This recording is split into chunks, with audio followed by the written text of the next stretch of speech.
What up, everybody? Man, Doc, have you missed the bueno? Have you missed the I've bueno missed of it all, man? it. I definitely have Yeah. missed it. I have missed you guys immensely. Welcome back, ladies and gentlemen, to the South Star Classroom. I am your co-host, Omar Yanar, and with me, the beard of knowledge, the beard of wisdom, the beard of music, the beard of all things magical, The man, beard. Mr. David Castillo, man. How you feeling today, brother? I'm good. Good to have you back. Um, and let's see. Yeah, everything's cool, man. I'm looking forward to watching the Super Bowl this Sunday. I'm only going to watch the Yeah. halftime show because Oh, it's Bad Bunny, and I hope that Bad Bunny wears a I'm dress baboon. just to upset all these men out there that are uncomfortable with their masculinity. This is absolutely correct. And everybody who's upset that this is my favorite, that a quote un-American, like when you get someone who American, I was like, man, you need to read a book. Last time I Exactly. checked, Puerto Rico was part of the United States for quite some time. Yep. Quite some time. And with us always, the doc, the doctor, the man who brought us all together, man, kind of our fearless leader, Dr. Charles Cole the third. Brother, how are you feeling? Oh man, I get these headaches sometime, man. So Uh-oh. well, I'm in the middle of one, but it's okay. I took some of yesterday off. Got some stuff to do. I'm good though, man. I'm blessed. I'm happy to be here with you all. And yeah, this is now we're in busy season. We in Grammys just kicked off, so it's Grammys and Yeah. Super Yeah. Bowl, Oscars. It's about to be a lot of Hollywood elites talking to us. It's about to be a lot of statements made. We're gonna see though, man. We're gonna see how these things go. I'm looking forward to Super Bowl too, David. I'm interested to see how everything plays out. And yeah, man. And I'm happy to see y'all. Welcome back, Mm. Omar. I said I was gonna do this in the thing. We missed you, but you know we was really mad about. We was like, this was supposed to be the perfect slot to insert Omar's rants. Yeah. Mm. And there He's was your nothing. rant. Because I was gone. Yeah, man. But Rains you are being coming. gone is the best time. That's what I'm saying. Like, that's the best. Do that thing. Now I'm gonna stop because I don't want to take up too much time and I want us to get into the show. But we said it last week. I said I'm gonna bring it up when you back. So I love it. I love it, man. Well, I am back in a position to actually do those things. You would think like, well, you're gone. Very busy, lots of things going on with the school professionally, um, personally, and then a little bit of time off, man. A little bit of much needed time off, um, which has been a rare gift for me, which I appreciate. It's usually like, yeah, you're off, but right, what's that? I'm always working, always on. Uh, Good to see Bill coming out in full force. We love you, Bill. Oh yeah. And Yeah. last comment on that, just so appreciative to have this medium, have this show. I heard the last shows went super well.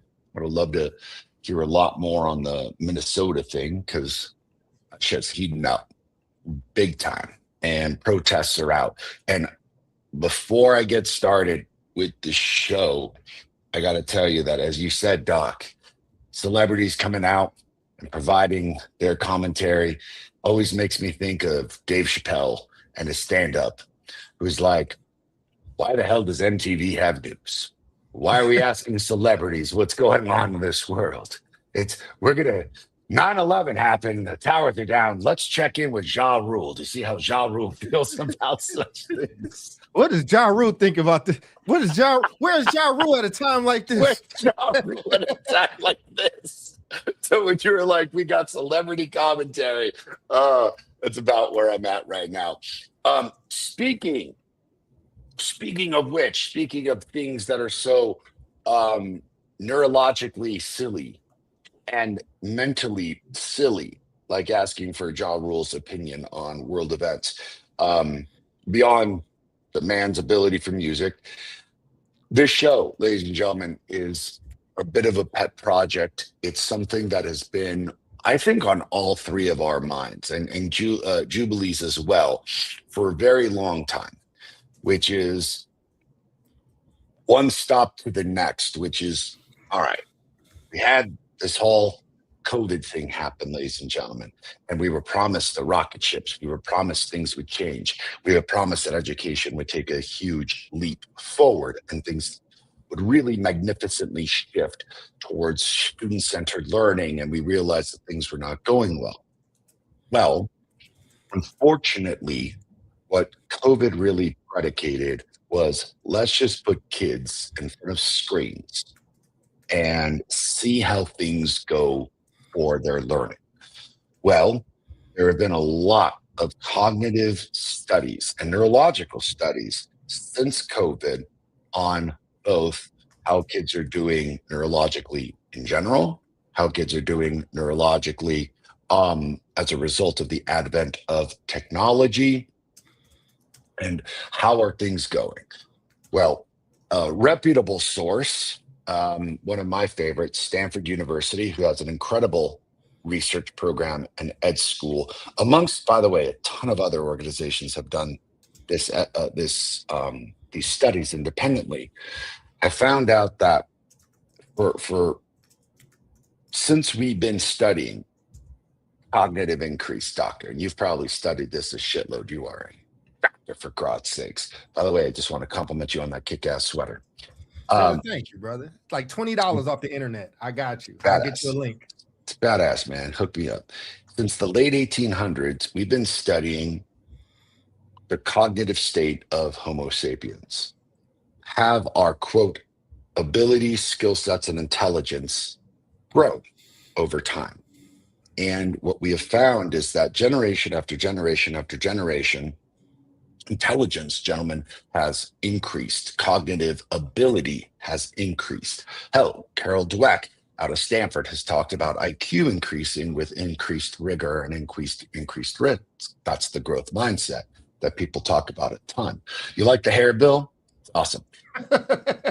One thing that we have found in these studies, and I would say we as educators who follow such things, but them, the researchers who have done the hard work, is that sadly, Generation Z is the first generation on record since the late 1800s to have a lesser and slower cognitive increase than the previous generation. Meaning our hope for our kids is that they're smarter, they're better, they're faster. For our biological children, for us as educators, truly our kids as students, are they going to be better? Are there our hope, right? Like, I believe that children are the future. Thank you. Sexual chocolate. We want our kids to be super smart and significantly better than us. And what we have found is this last generation tested, because Alpha hasn't been fully tested yet. Z has been fully tested. It's the first generation to have demonstrated cognitive decline. And you may wonder, what is the result of that? How, Omar? How in the world could this happen? Sadly, gentlemen, the quick answer is the advent of technology. And ultimately, what has happened is technology has started to, I think, beautiful, radiant, the queen of our show, ladies and gentlemen, Julie Ransom, has descended on the place. Queen to be. You gotta get to the point. Don't sing the rest. Oh, let it. Just don't do it. I know you're about to. Go ahead, so you just made Charles right, and I'm not happy about that, Omar. You know, I am happy about that because he was like, "Oh, he's always complimenting Jubilee, especially when he's got I forget. It was something negative and positive. You know, it wasn't negative at all. It wasn't negative at all. No, you said something about he uses that when he. I said what I've learned from Omar. And the way to kind of do the temp down with Miss Jubilee Ransom is you can completely disarm her with the right compliment at the right moment. Right. She can't not smile. She can't not take it. It's just a way to win the arguments, brother. That's all. We just learned it. I learned that from you. When we had that y'all had that dust up, and I was like, but she's beautiful. And she was like, you're the greatest of all time, Omar. It's okay. I love it. Right. My Anyway, screen is flickering. I'm gonna go off a video for a second, but I'm here. gotcha. Yeah, Jubilee, we've checked in. How have you been? Because Listen, I've been we- great. We went out of school. Today was day 7, I think, of school being closed because of what people are calling Snowmageddon. And you know what? Tomorrow they're opening for the first time. You know, the district's trying to figure it out. And that's that. But we were home last week, and blessed be Wow. the name of the Lord, because I needed some extra time anyway to do some things. So it's all good. Thank you for asking. well, praise be that the kid's back to school. Glad to see you. Missed you immensely. Miss you. And yeah, man, we should do a whole show on Snowmageddon and the ramifications of what happens when the entire infrastructure shuts down for a week. Right. And also, this was not the blizzard of 1996 that we had in New York. So Right. it's a little surprising, but it just goes to show how different regions, you know, are able to handle it. And the ice people just weren't ready for that. Right? In New York, when you hear that, you shovel during the snow, you salt during the snow, and then you stop when the snow stops. Right. You've done the work. But So my takeaway is that the ice people in general across the board just suck. Suck. that's it, right? If you Pretty are solid. ice, you Pretty suck. solid joke. That part. Yes. Not to be confused with Arnold Schwarzenegger's depiction of Dr. Freeze, which was so fucking bad that it comes around and becomes great again. Well, right. We want them to disappear. Yeah, indeed. Yes. Indeed, man. And we will keep you all updated on everything going on there, because there's a lot happening with ICE, the revolts, citizens finally standing up. In fact, and maybe this is a show for another time, Doc and I should get into this, and this is a bit of an aside, but interesting news out of Texas, ladies and gentlemen. I'm sure you may have heard of it. There is a county called Tarrant County outside of Fort Worth. It is arguably considered to be one of the most conservative counties in the country. And David, I don't know if you heard about this, man. You'd be excited. There was a special election for a state senator that had to happen at the end of the year, or excuse me, at the end of January. And the results were in, and this is a county that voted, if I remember my numbers correctly, about 17 to 21 points up for Trump. I mean, just wildly conservative, man, just wildly. Just flipped.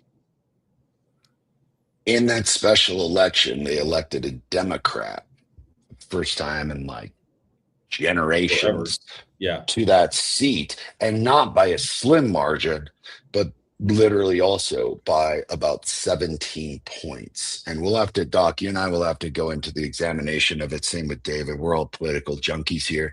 But talking about ICE, talking about the current circumstances in this country, that was an interesting bellwether, because then the conservatives just like jammed into Tarrant County. Ken Paxton did, and a bunch of like conservative state senators. Ken Paxton is the ultra conservative attorney general of Texas.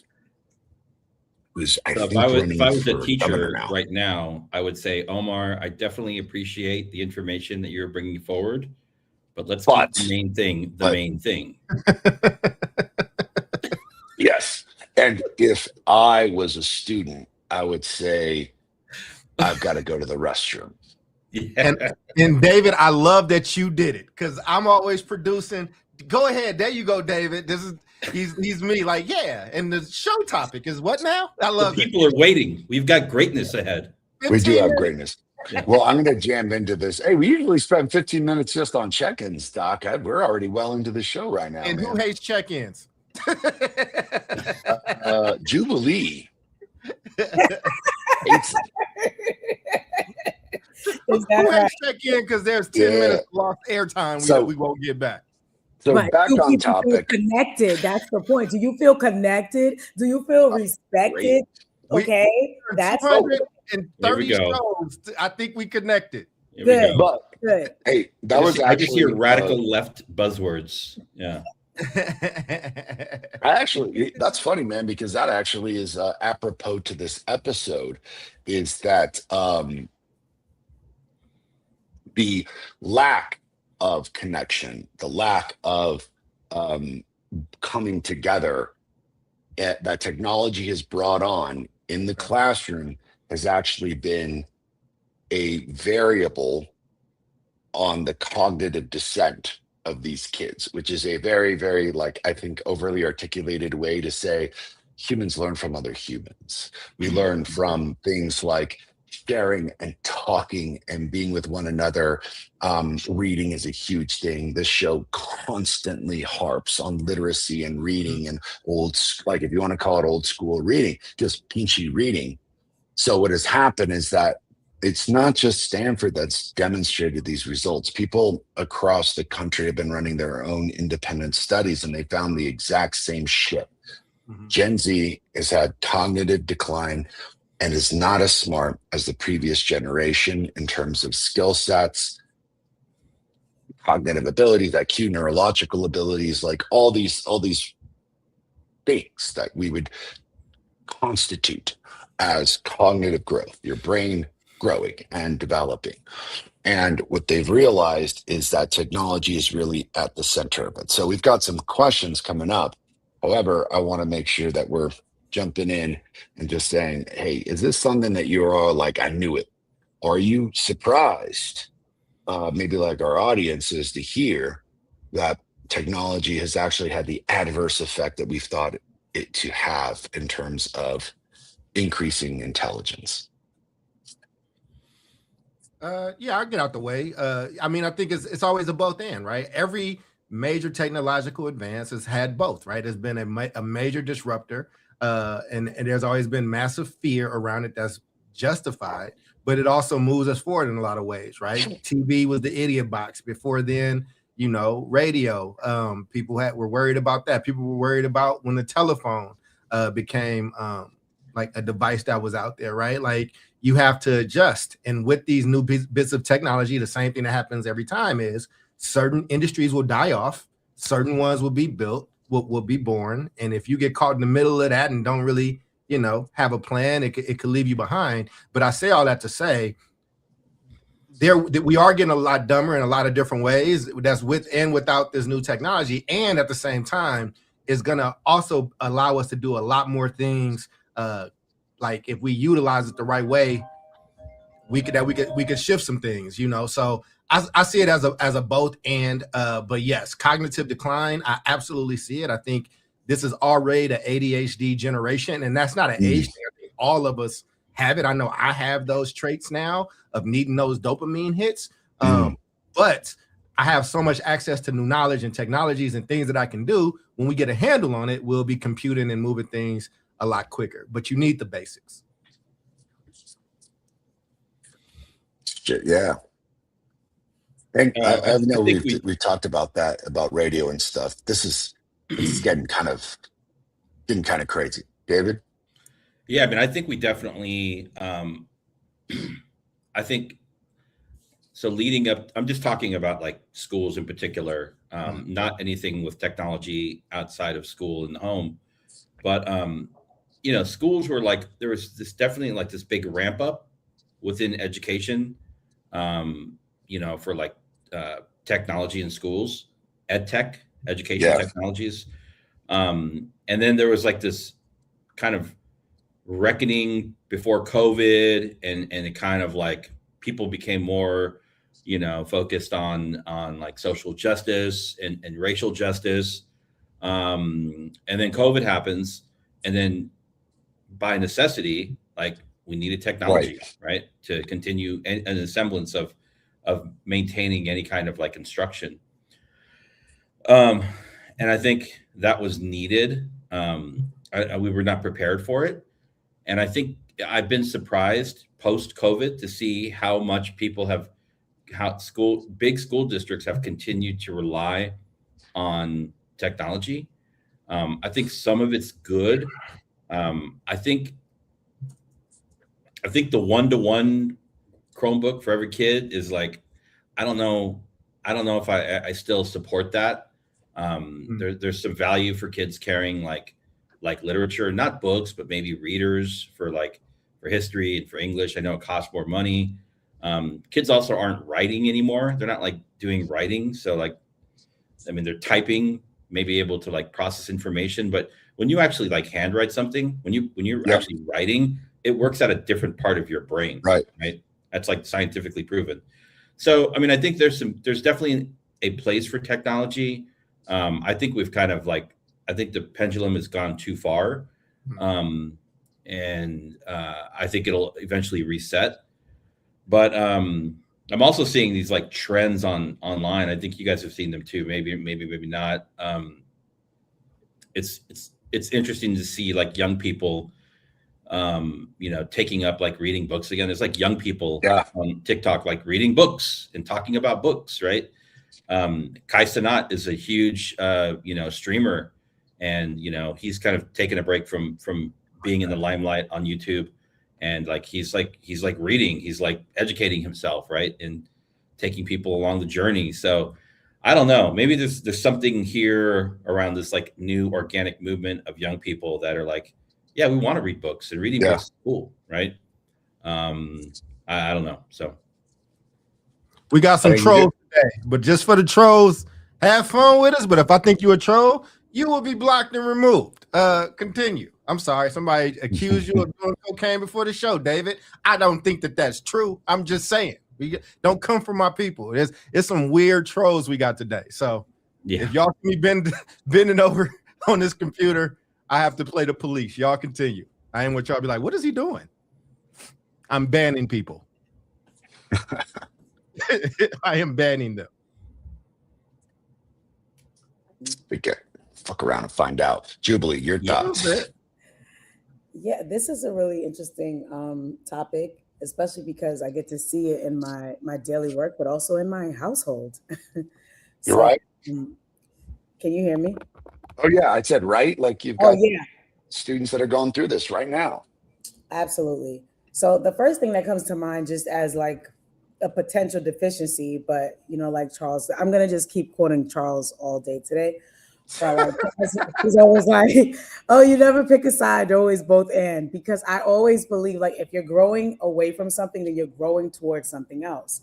Right. So if you're becoming deficient in one thing, it is possible that you are becoming proficient in something else. Right. If you lose one of your senses, and suddenly, right, you cannot see, God forbid, you then begin to heavily rely on your hearing. Right. So it's like you have a deficiency in one place, but then you rely on something else.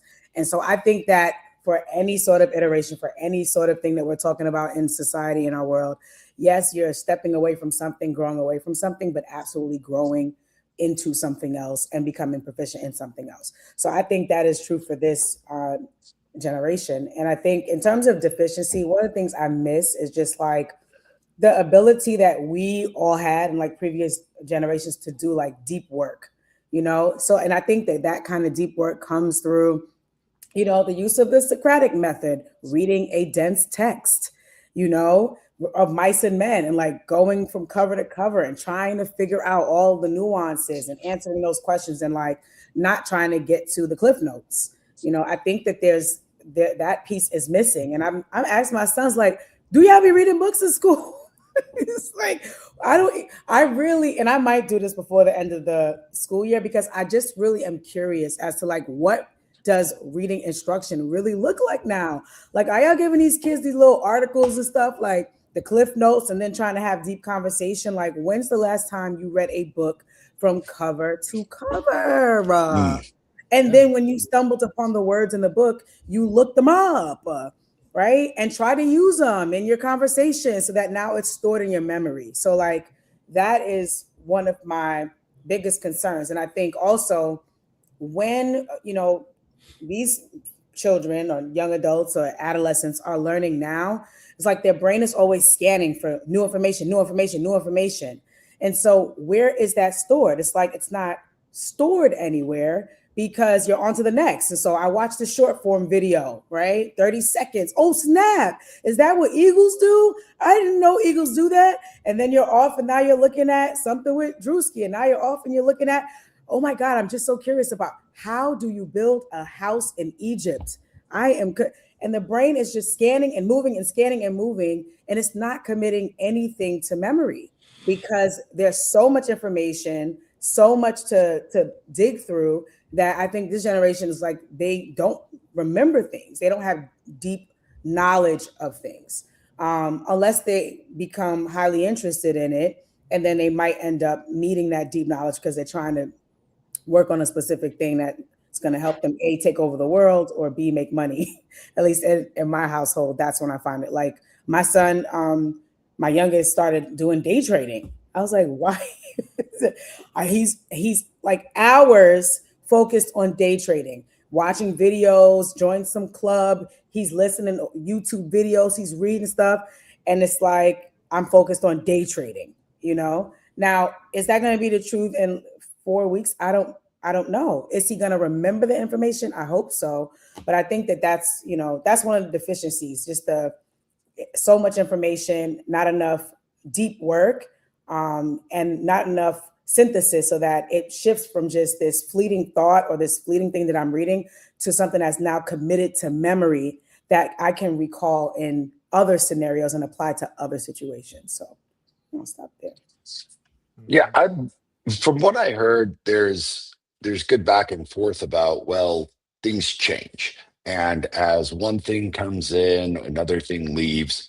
I think my worry in particular and personally is that as I see students struggling, like people already struggle with just the basic concepts of critical thought. Right? We talked about that a ton. Can you critically think while you're watching the news? Can you critically think when you're gathering a piece of information? Can you ask yourself, is this source real? Is this trying to persuade me of something? Is this trying to convince me of something? And who's actually behind this source?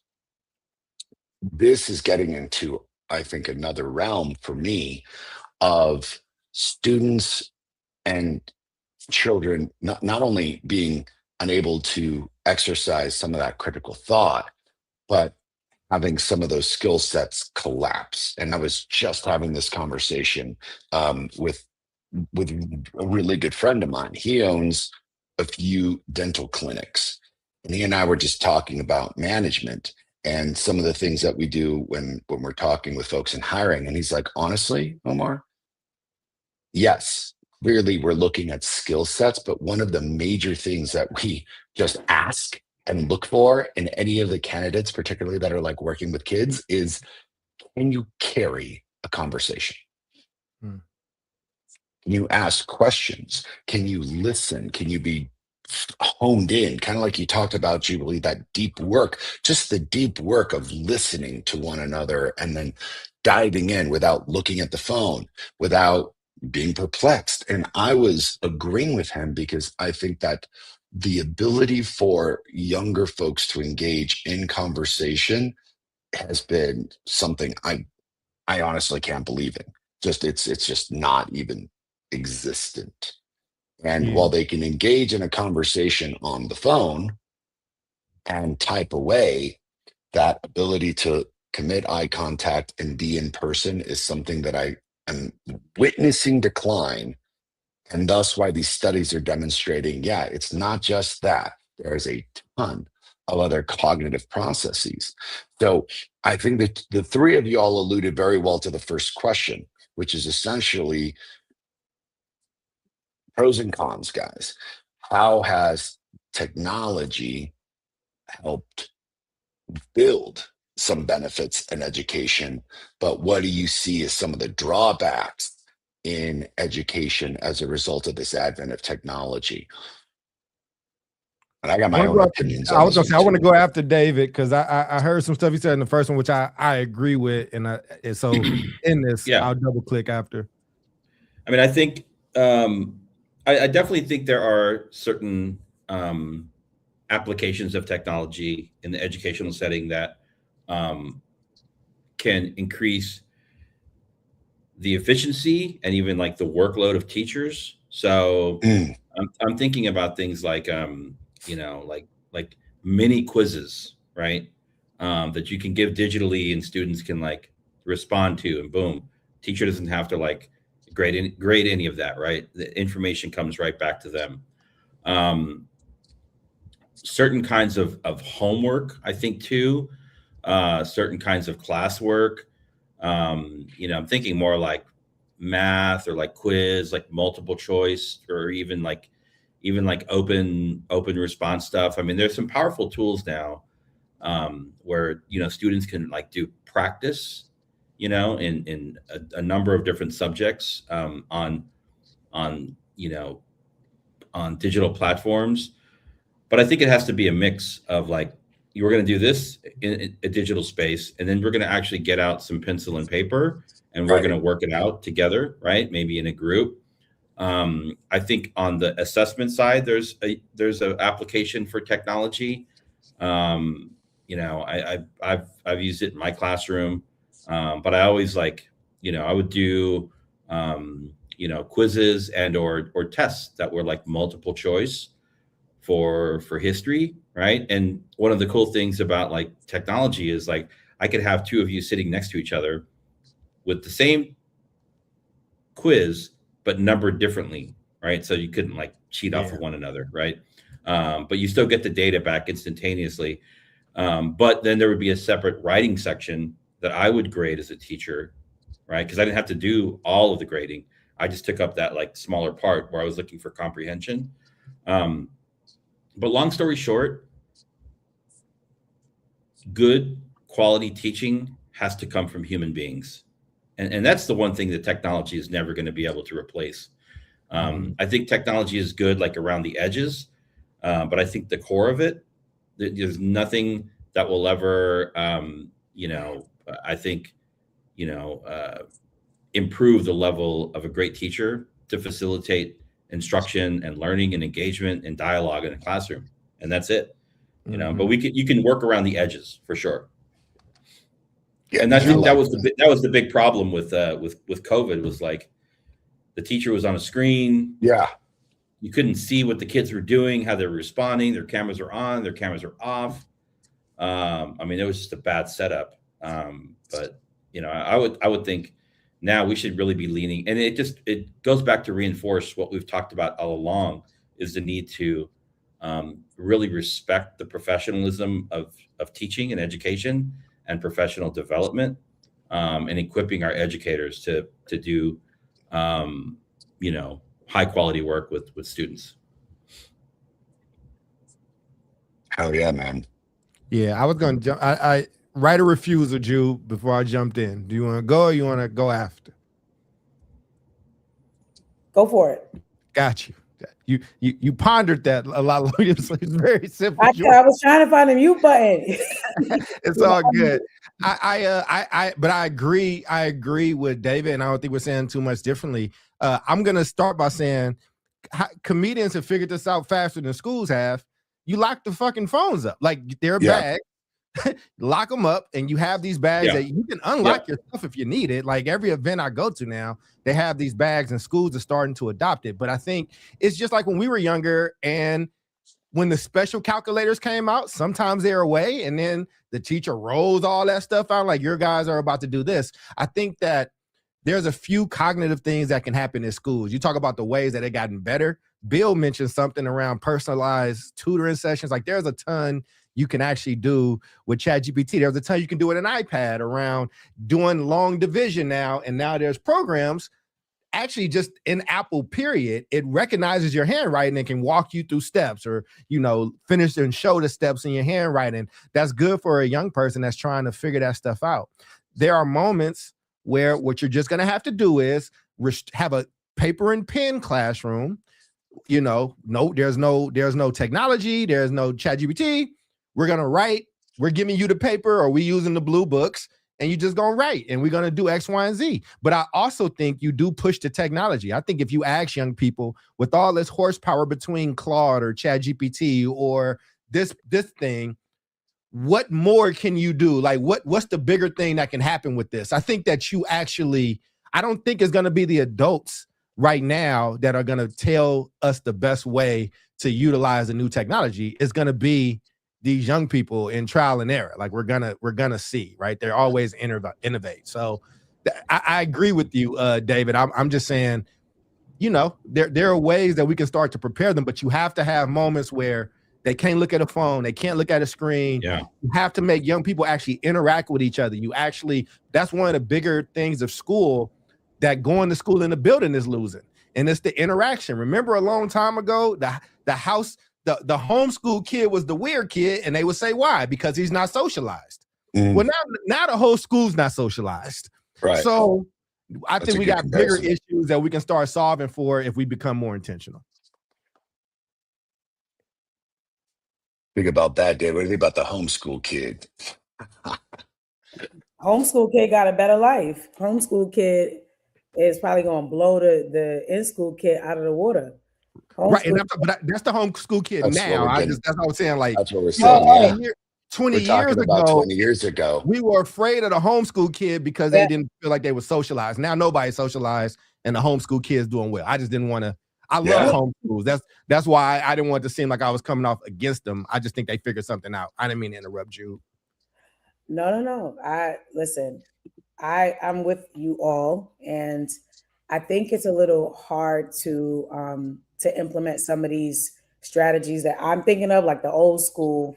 Get the kids out of the seats, 4 corners. You stand there. So if you agree with this, stand there. If you don't, stand there. Right, like those old school engagement strategies. I think those folks that are in classrooms now, I'm not talking about the OGs because the OGs would know that, but these new folks, like for example, in my district, we had an inflood of federal workers, former federal workers who never went to school for teaching at all. Right. And so they are relying on whatever their skill set is, or, whatever they're used to doing, which usually is the overuse of technology. Right. So I think like my brain goes back to teacher prep and making sure that we don't lose those really authentic ways and engaging ways of learning that have nothing to do with technology. Like I think they can still work. And I think I do think we need to, draw a line so that the use of technology doesn't shift from being a tool to being just kind of be all end all in every single content area for every single reason.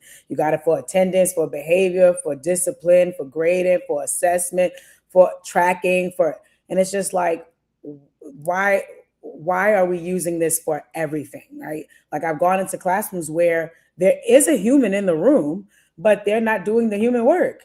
They're allowing the computer to do all the work, right? And so I think that it's important for us as the educators and kind of to gatekeep a little bit so that we don't go all the way to the other side of using technology for every little thing. I think grassroots stuff still works. Some of the old school stuff still works, where you're literally just working to get kids talking, engaging, connecting, critically thinking, making inferences and doing the deep work. All is not lost, but I do think it would take a lot of work on our part as the educator to draw the line for how far we're going to use technology. I know that the speed of everything is going faster. And so technology helps us feel like we can keep up with all the many demands of the work.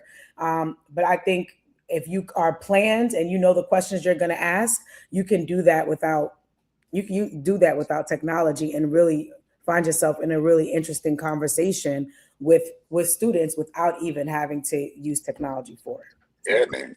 Let me answer a question that's going to back up what Jubilee said. And sadly, this individual has made too many bad jokes.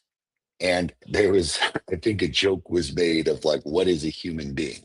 And I'd like to answer that question because I think it's actually apropos to this conversation for our boy Just Jokes. A human being in today's context is a Homo sapien that has had relatively about 3 million years on the planet in terms of our cognitive abilities. A Homo sapien is a bipedal individual who has surpassed most other species in their ability to do one thing exceptionally well: communicate. Our ability to communicate and work together is a contingent factor on our ability to increase our skill sets and rapidly expand our brain and our neurological components. So, Jubilee, when you talk about like the old school stuff, shit, the old school stuff is backed up by 3 million years of evolution. And those screens back in the day wasn't, all of this inability to interact with one another. And for me, I actually just had this recent conversation with someone being like, look, like you can talk all day long across a screen. However, there are very different neurological pins that fire when you are actually physically with other people, when you're actually physically communicating, because we are beings who need that level of proximity with one another. And like, I love this show immensely and I love seeing you all, but there's nothing like being in the room with you, Jude. Nothing. And that level of connection that we have and that level of understanding that we have with one another. And that is what kids are not getting, because you said it best. I'm just repeating what you said. This is kind of what pisses me off about the whole technological thing. It's as if people have no idea how kids learn and just want to use technology to do everything. And like David brought up some great points. Like I would have died as a teacher to have Google Classroom and have, all of the homework instantaneously graded and data coming back to me. Would have I relied on that for every single activity? Like, it's absolutely not. I want kids reading. I want kids writing with their hand. I want them discussing. I want them debating. I want them interacting, which is something that we all did in all of our classrooms. But the fact that people think like technology is going to solve everything. And Doc, I'm with you that yes, technologies have been invented, but I would say, man, this is totally something different. This ain't just television. This ain't just radio.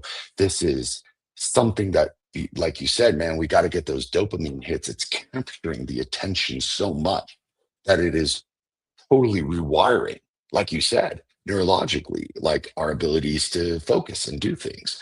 And just the last thing, as a superintendent, I have to constantly go through technologies.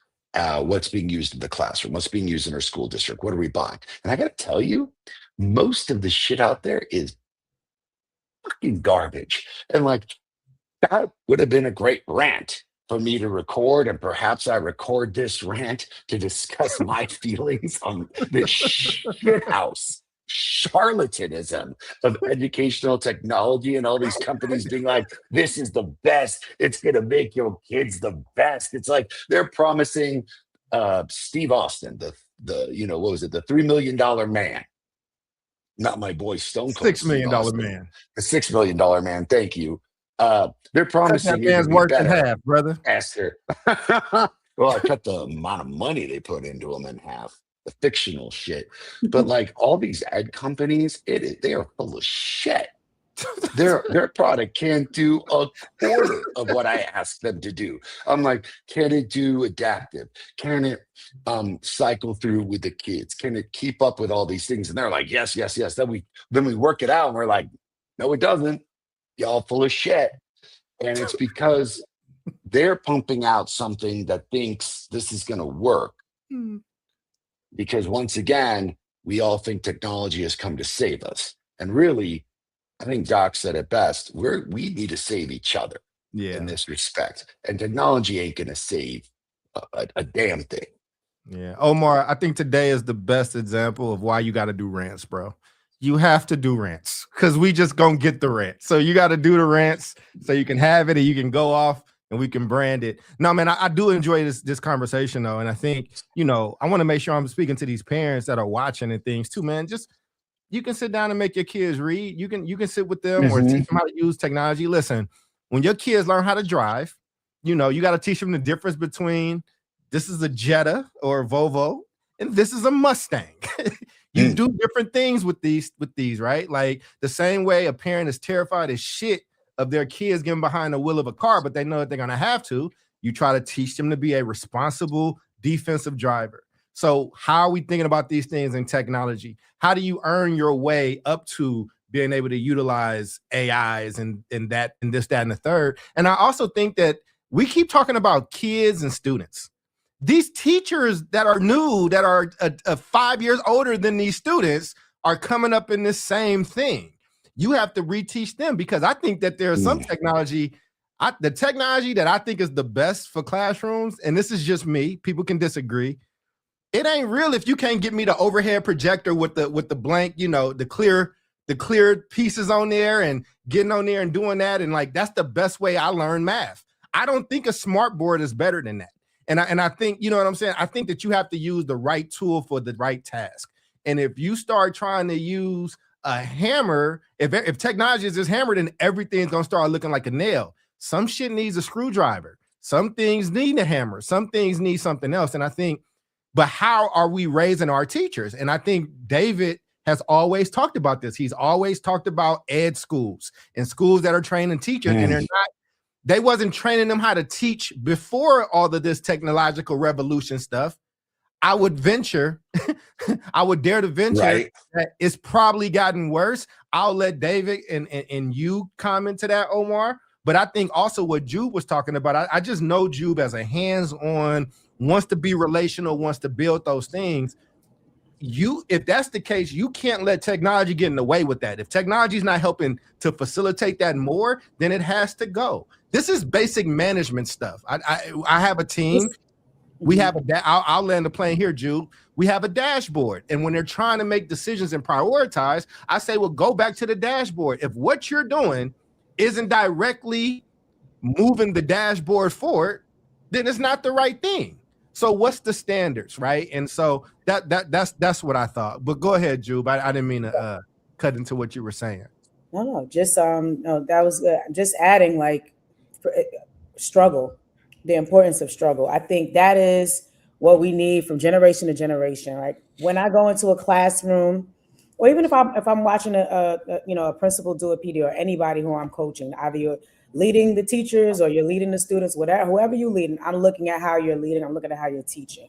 And one of the key things I look for is struggle time. That's what the OGs used to call it, struggle time, productive struggle. I like that. Yeah. I think that's one of the things that the technology is going to keep technologying. And so we don't have control over that. They're going to invent something that might blink for us in the next 15 years. I don't know. But if we teach our educators, our leaders, our students how to engage in productive struggle without running, I think we will hit a gold mine, because I think that's the difference. Case in point, right? I take my kids' cell phone sometimes. You didn't do your chores on time, or you ain't come home on time, or whatever it is. Take the keys to the studio, baby. Take them. Right.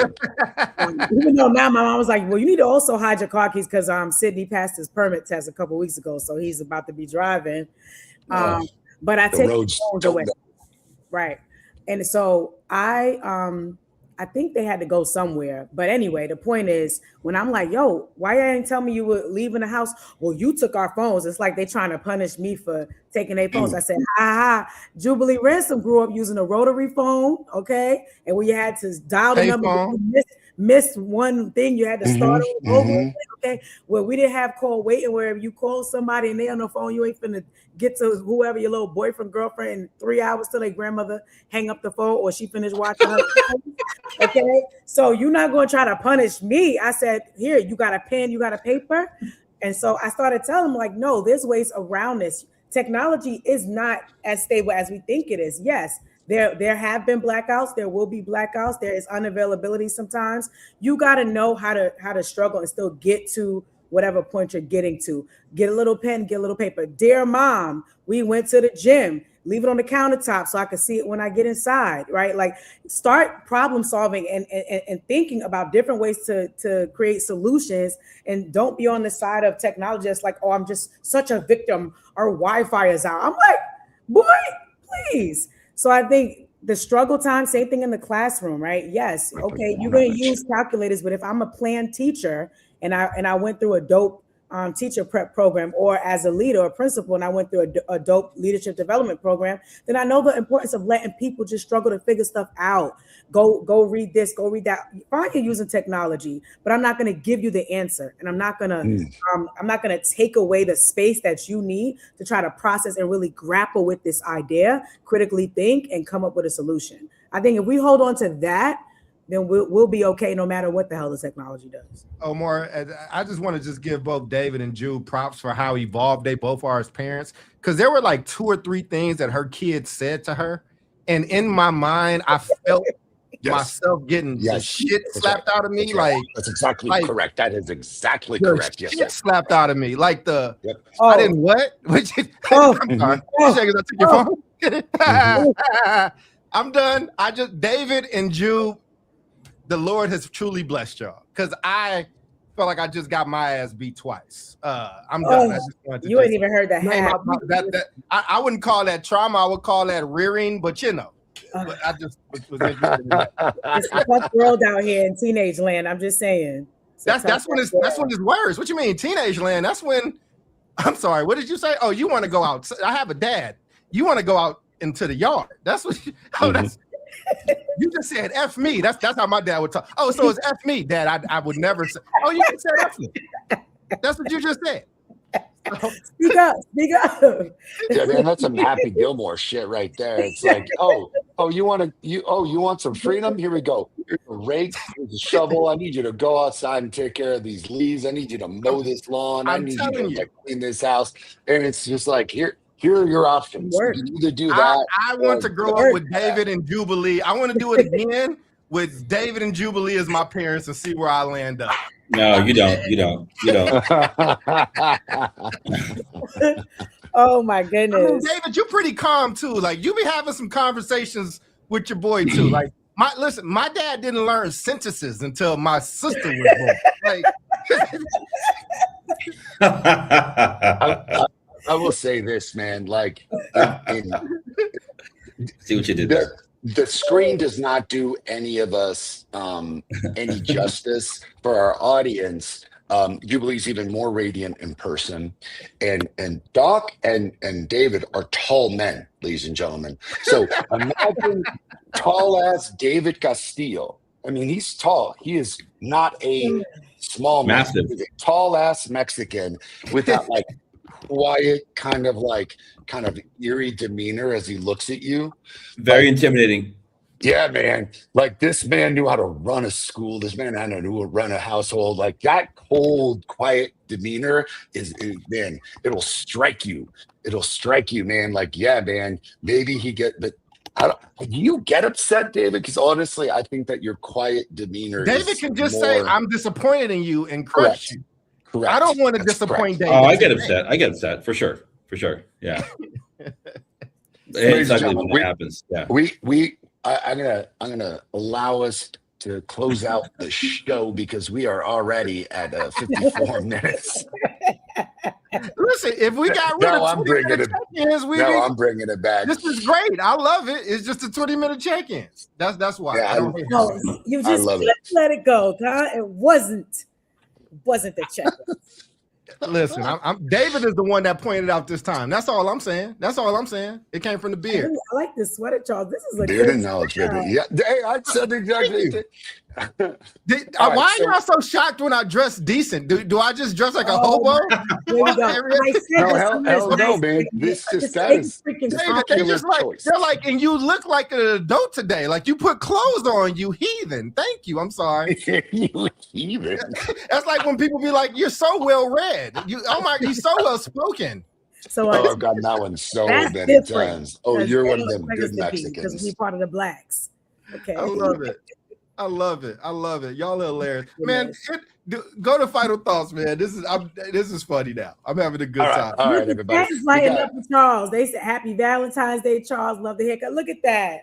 And I love them. I love Toya. Toya is probably my favorite person on the planet right now. So yes, I love Toya. And Nick just know me, and that's she know I ain't celebrating no damn Valentine's Day, but it's okay. It's good.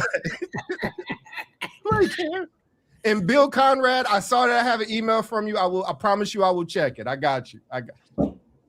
people are using this as a way to like get messages and emails through Omar. Can you talk about? Look, Bill is like, and I sent you an email. Like, what is that? man. It's like the creative way of people getting served and shit. They're like dressed up as like a candygram, and they're like, "All right, you're served." Like people just try to find us and shit over our show. Oh my God! See, listen, David is gonna have to give us all a stern talking to. I'm telling you, like, get back on focus. That's all I'm saying. We're good. Look at David. Right. David is disappointed. Okay, like, come Hold on. on. We might have a guest here on the podcast for my closing thoughts. Hold on. Okay, An actual young person. So that'd be great. Oh, all right. I love it. All right. So let's go. closing thoughts, So ladies and the gentlemen. question is like from the perspective of a young person, like what do you like about technology and what do you not like about it, right? Okay. I like this. I like Something this. that. Well, we'll tell us when you're Yeah, ready, let and me, we'll Okay, here go we from there. Have them close us out. Yeah, Jude, What's the what what's was your final thoughts? my final thoughts is make the children work, make the teachers work. I mean the smart work, the productive work, there's productive struggle, and continue to All utilize right, can you hear us? technology as a tool. Yes, yes. You know, I love when the kids come in. Jude, we got a kid coming in. Let's do it. Let's go. Just for the record, young man, in my mind, you are still 5-6 years old in the picture that I use with your father. I don't acknowledge this beard and mustache thing, but continue. Good to see you, young man. It's just me. Okay, so what do you like about technology, like in general or in school, and what do you not like about it? Technology. Like using like Chromebooks, using apps and things like that. Yeah. I mean, it's a great tool for teaching students, obviously. What else do you want me to say? It's what else? You feel like you learn better from like good teachers or like good technology? Good teachers. You can't fully take out the teacher and just use technology. There you go. Why? Yeah. I mean, from what I've experienced, I do better with hands-on learning with my teachers rather than just typing and doing problems on a keyboard the whole period. Man, that was a perfect encapsulation of all this. Can I ask you real quick, Mr. Castillo Jr., what is it about that interaction with the teacher that's so helpful and so meaningful that you're not getting from the technology?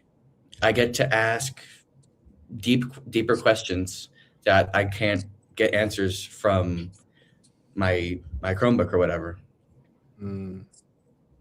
And if ChatGPT were giving you those answers, what do you think would be the difference?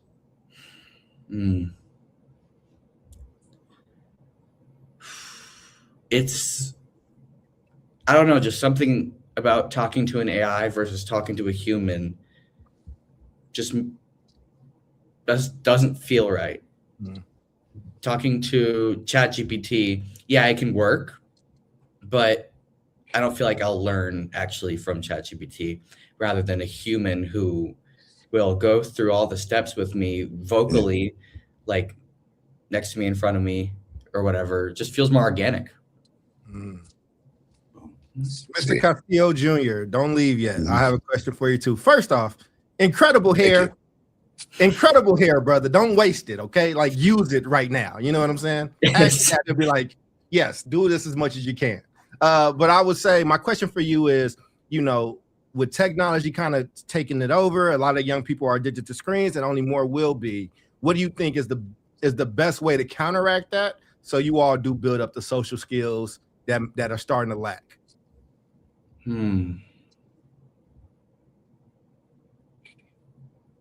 It's a tough question. That means a great question. Could you rephrase that a little bit? Yeah. Basically, we are really over relying on screens right now. People younger than you are they only know screens. They've come up with it, but we're losing valuable skills. That people don't know how to talk to each other anymore. Boys don't know how to go up and approach young ladies they might be interested in. All of these things. So, and again, you're going through it, so it's okay if you don't have an answer for it. But what do you think would help you all develop better social skills? More hands-on learning, like more writing, less stuff on a big screen, more stuff on like a whiteboard. You can, like, teachers maybe pick questions and then have students answer them out loud. Sometimes in my English class, we do popcorn reading, where one student reads a passage and then another one reads another passage, and it gets you to pay attention more and develop more social skills. Yes. In Jew, we call that go ahead. You mentioned it earlier. It's a version of The Socratic method. the Socratic method. All right, man. I loved having him here.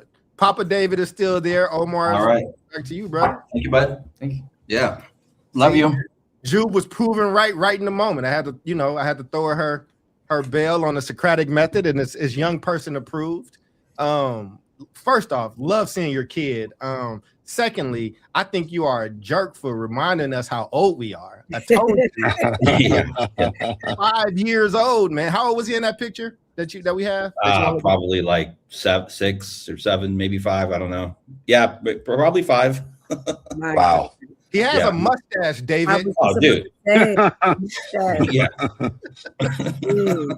Tell him thank you again for all of us, man. That was really Yeah, he special. gets home around this time when the podcast ends. So I figured it was a good time because we were asking this question. So let's hear directly from the stakeholder. Mm-hmm.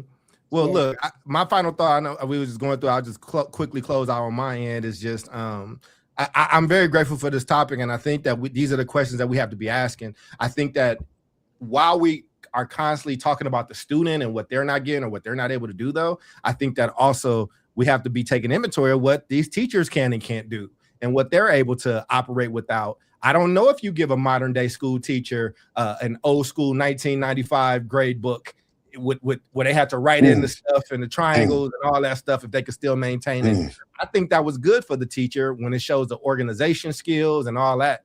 You can kind of slack up a little bit with Google Classroom. You ain't got to be as on top of, your grading and things like that. And I think one of the problems we've been seeing is grade inflation and grade illusion, which we've been writing about and talking about, because there's a disconnect between that grade and what's actually being learned. And I think if we make that reconnection, technology will just be something that enhances. But right now, education is so vulnerable that I think it does have the potential to take it over fully. So we got to stop that, though. That's a failure of us as humanity. So I'll stop in my plane there.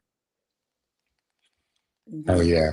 I think this is, man, your son did a spectacular job of putting it into synthesis what the overall moral of today's discussion was, which is like when he says it just doesn't feel right, that is the millions of years of evolution, ladies and gentlemen, Yes. that goes into why we are Homo sapiens, why we are humans, how we learn, what are the mechanisms in which we learn, the beauty of community, the beauty of communication amongst humans. And that is an integral part of why schools matter and why getting together matters and why I don't think screens are going to solve the whole thing. So on that end, have we all gone? Jube kind of got Is cut anyone off missing a their little last bit. thoughts? Jube. Yeah, exactly. Jube, you were in the middle of your last thought. Yes. Yeah, I don't remember what the first part of it was anymore, but I'll say this. Teach the children how to work together. That's never going to get old. The collaboration in classroom, and just like we're responsible as the educators and leaders to mirror conditions of the real world. And in the real world, we solve problems together, right? And no man is an island unto himself. With all these different inventions we have, all this different technology, right? Maybe somebody started creating it in a silo or in isolation, but at some point you had to bring that out of an incubator and you had to enlist the support, of other human beings in order to bring that to fruition. So as educators and as leaders, we get to mirror conditions of real world so that our students are prepared when they get out there. And so with or without technology, that still remains to be the truth, that people need people, and we need it in all factors of life. Ladies and gentlemen, from the Queen herself, I am Omar Yanar, as with you always, the doctor, Dr. Charles Cole, our Queen Jubilee Ransom, David Castillo. On behalf of the entirety of the South Star Classroom, we will see you next week, same bat time, same bat channel, with a beautiful dog. Wishing you all an amazing week. Stay safe out there. Peace.